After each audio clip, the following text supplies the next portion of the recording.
Hi అండి, welcome to our channel ధన్య తేజ్. మనమైతే ఈరోజు స్వీట్ పొటాటోతో బొబ్బట్లు తయారు చేసేద్దాం. మేమైతే ఈ స్వీట్ పొటాటోని గెన్సుగడ్డలు అంటాము. మీరేమంటారో కామెంట్ చేసేయండి. చాలా టేస్టీగా తీయగా ఉంటాయి ఈ బొబ్బట్లు. రండి ప్రాసెస్లోకి వెళ్ళిపోదాం. గెన్సుగడ్డలను తీసుకొని ముందుగా నీటిలో వేసి శుభ్రంగా కడగాలి.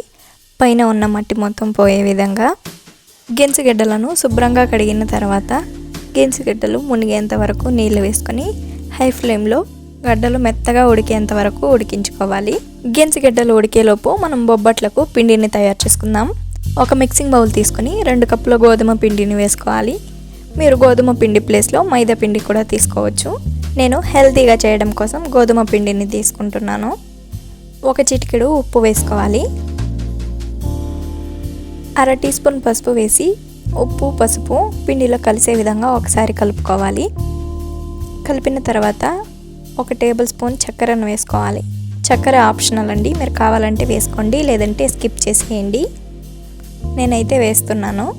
చక్కెర పిండిలో కలిసే విధంగా ఒకసారి బాగా కలుపుకొని కొద్దిగా నీళ్ళను వేసుకుంటూ పిండిని కలుపుకోవాలి. పిండి ఈ విధంగా కలుపుకున్న తర్వాత 2 టేబుల్ స్పూన్ల నెయ్యిని వేసుకోవాలి. మీ దగ్గర నెయ్యి లేకపోతే బటర్ని కానీ నూనెను కానీ వేసుకోండి.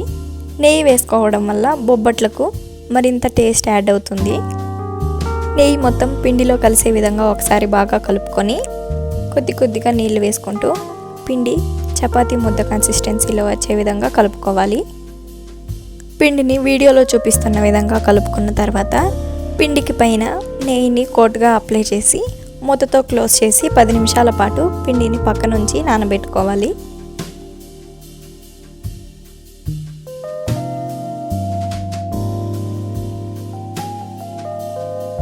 పది నిమిషాల తర్వాత మూత తీసి పిండిని ఒకసారి బాగా బీట్ చేసుకోవాలి. 1 నిమిషం పాటు పిండిని బీట్ చేసుకున్న తర్వాత నేల్లికాయ సైజులో పిండిని చిన్న ముద్దలుగా తయారు చేసుకోవాలి.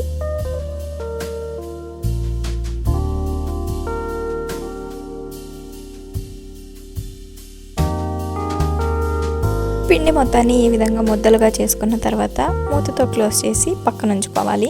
గెన్సుగడ్డలు అయితే ఉడికిపోయిందండి. ఉడికిపోయిన గెన్సుగడ్డలను నీటిని వంపేసి ఒక ప్లేట్లోకి తీసుకోవాలి.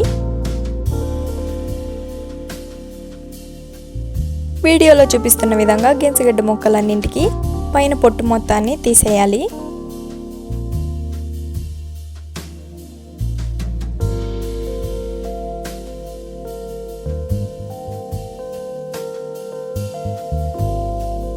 గెన్సుగడ్డలన్నింటికి పొట్టు తీసేసిన తర్వాత స్మాష్ చేసుకోవాలి. నేనైతే స్మాషర్తో స్మాష్ చేస్తున్నాను. మీ దగ్గర స్మాషర్ లేకపోతే ఫోర్క్తో కానీ లేదా చేతితో కానీ స్మాష్ చేసుకోండి. ఈ విధంగా మొత్తం గెన్సుగడ్డలను స్మాష్ చేసుకున్న తర్వాత పక్క నుంచి కడాయి పెట్టి కడాయిలో 2 టేబుల్ స్పూన్ల నీటిని వేసుకోవాలి. 1 కప్పు బెల్లం తురుము కానీ బెల్లం పొడిని కానీ వేసుకోవాలి.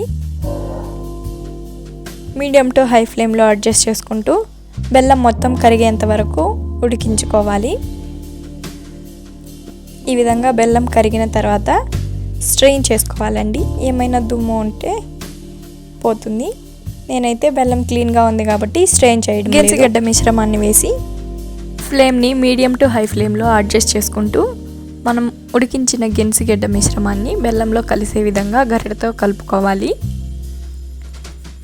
గెన్సుగడ్డ మిశ్రమం బెల్లంతో బాగా కలిసి ఉండ చుట్టుకోవడానికి వీలుగా దగ్గర పడేంత వరకు ఉడికించుకోవాలి. కొబ్బరి తురుము యాలకుల పొడి వేసుకోవాలి. నేనైతే యాలకులు దంచి వేస్తున్నాను. నేనైతే పచ్చి కొబ్బరి పొడిని వేస్తున్నాను. మీరు కావాలంటే ఎండు కొబ్బరి పొడి కూడా యూస్ చేసుకోవచ్చు. మొత్తం కలిసే విధంగా ఒకసారి బాగా కలుపుకొని గ్యాస్ ఆఫ్ చేసుకుని పక్కన ఉంచుకొని 80% చల్లారేంత వరకు చల్లార్చుకోవాలి. 80% చల్లారిన తర్వాత ఉడికించుకున్న గెన్సుగడ్డ మిశ్రమాన్ని చిన్న ఉండలుగా తయారు చేసుకుని పక్కన ఉంచుకోవాలి. మధ్యలో చేతికి నీటిని అప్లై చేసుకోవాలి. చెయ్యికి అంటుకోకుండా ఉంటుంది. గెన్సుగడ్డ మిశ్రమం మొత్తాన్ని ఈ విధంగా ఉండలుగా చేసుకుని ఒక ప్లేట్లో పక్కన ఉంచుకోవాలి. ఒక బౌల్లో 1 టేబుల్ స్పూన్ నూనె 2 టేబుల్ స్పూన్ల నెయ్యిని వేసుకుని కలుపుకోవాలి. ఈ విధంగా మీరు కావాలంటే మొత్తం నెయ్యితోనే కూడా తయారు చేసుకోవచ్చు. ఒక కవర్ని తీసుకొని ఈ నెయ్యి మిశ్రమాన్ని కవర్కి అప్లై చేసుకోవాలి. బొబ్బట్లు తయారు చేసుకోవడానికి ఈజీగా ఉంటుంది. మీరు కావాలంటే బటర్ పేపర్ పైన కానీ లేదా అరిటాకు పైన కానీ తయారు చేసుకోవచ్చు. మనం ముందుగా రెడీ చేసిన పిండి మిశ్రమాన్ని ఈ విధంగా చిన్న చపాతీలాగా స్ప్రెడ్ చేసుకోవాలి. స్ప్రెడ్ చేసిన తర్వాత మనం రెడీ చేసిన గెనిసిగడ్డ పూర్ణం మిశ్రమాన్ని పెట్టి వీడియోలో చూపిస్తున్న విధంగా పూర్ణం బయటకు రాకుండా పిండితో మొత్తాన్ని క్లోజ్ చేసుకోవాలి. క్లోజ్ చేసిన తర్వాత వచ్చిన ఎక్స్ట్రా పిండిని మీరు కావాలంటే తీసేయచ్చు, లేదు అలాగే పిండితో కలిపి స్ప్రెడ్ చేసుకోవచ్చు. ఈ విధంగా రెడీ చేసిన పిండి మిశ్రమాన్ని కొద్దిగా చేతితో ఈ విధంగా స్ప్రెడ్ చేసుకోవాలి. తర్వాత మరోవైపు ఉన్న కవర్ని ఒబ్బట్టు పైన క్లోజ్ చేసి స్ప్రెడ్ చేసుకోవాలి. చాలా ఈజీగా అయిపోతుందండి. మీరు మొదటిసారి ఒబ్బట్లు తయారు చేసే వాళ్ళైనా కూడా పర్ఫెక్ట్గా వస్తాయండి ఈ విధంగా తయారు చేస్తే. ఒబ్బట్లు మరీ పలుచగా ఉండాల్సిన అవసరం లేదు, మందంగా ఉండాల్సిన అవసరం లేదు. చూడండి, వీడియోలో చూపిస్తున్న విధంగా ఉంటే సరిపోతుంది. దోశ ప్యాన్ పెట్టి హై ఫ్లేమ్లో వేడి చేసుకోవాలి. ప్యాన్ వేడైన తర్వాత ప్యాన్కి నెయ్యిని అప్లై చేసుకోవాలి. మనం ముందుగా రెడీ చేసిన ఒబ్బట్టును స్లోగా వేసుకోవాలి. ఒబ్బట్టును వేసిన తర్వాత నెయ్యిని అప్లై చేసుకోవాలి.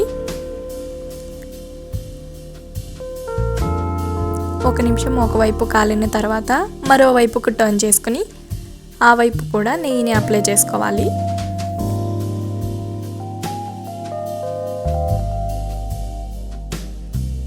ఈ విధంగా 2 వైపులా నెయ్యిని అప్లై చేసుకున్న తర్వాత గరిటెతో తిప్పుకుంటూ ఒబ్బట్టు కాలేంత వరకు 2 వైపులా కాల్చుకోవాలి. వీడియోలో చూపిస్తున్న విధంగా ఒబ్బట్టు కాలితే సరిపోతుంది. కాలిన ఒబ్బట్లను తీసుకొని సర్వ్ చేసుకోవడమే. మిగిలిన పిండి మొత్తాన్ని కూడా ఇదే విధంగా ఒబ్బట్లుగా తయారు చేసుకోవాలి. ఈ విధంగా డిఫరెంట్ స్టైల్లో ఒబ్బట్లు తయారు చేసి చూడండి, అందరికీ చాలా బాగా నచ్చేస్తుంది. టేస్ట్ కూడా చాలా బాగుంటుంది. గెనిసిగడ్డలు అయితే ఆరోగ్యానికి ఎంతో మేలు చేస్తుందండి. మీరు కూడా ఈ విధంగా ఒకసారి ఒబ్బట్లు తయారు చేయండి. తయారు చేసిన తర్వాత ఈ రెసిపీ మీకు నచ్చిందా లేదా అని కామెంట్ చేసేయండి.